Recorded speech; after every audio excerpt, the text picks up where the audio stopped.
Self-love.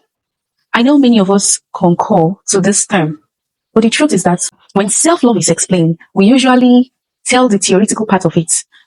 And I don't think we really understand what self-love is if we're just discussing it on words things. Now I'll give you my story explaining self-love in a layman's understanding. At some point in my life, I was living with some of my siblings, and then life wasn't easy for us at the time because we struggled with a lot of things. What I am, we just struggled to feed with it and just get through each day.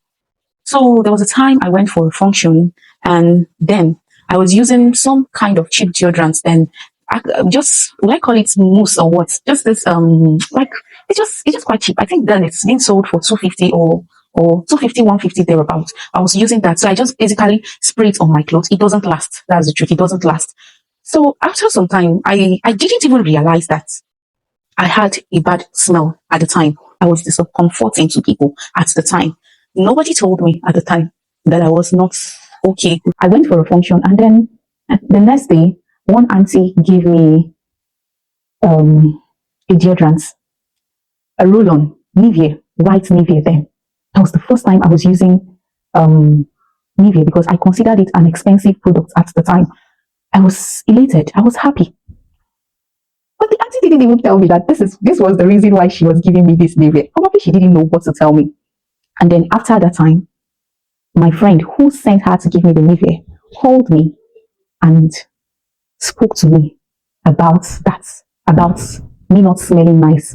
And I was like, I use this perfume. I called the name, and he was like, no. That's not what you should be using. You need to take care of your armpit. You need to block all the smell. You're a young person. You move around, you sweat, and the rest likes of it.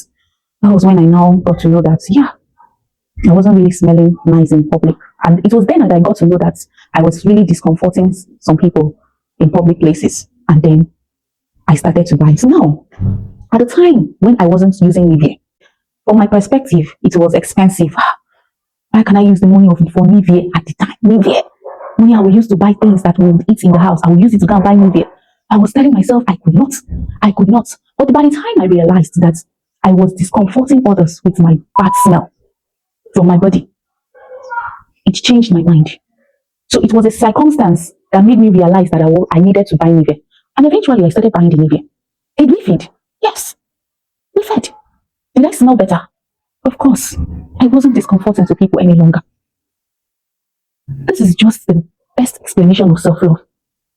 There are some things that you see, you think, you know, that is very important for yourself, for your family, especially for yourself. You know that once you don't do this, it will totally affect every other thing, and we choose to ignore it. And it will be easy to say, self-love is prioritizing ourselves. No, take care of yourself.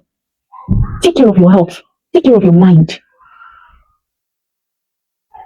Once we do all these ones like this now, we can now say we actually have self-love. So self-love is not selfish.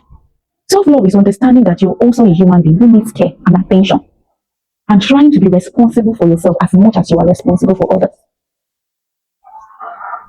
Let's love ourselves with the tiniest of things. It will go a long way.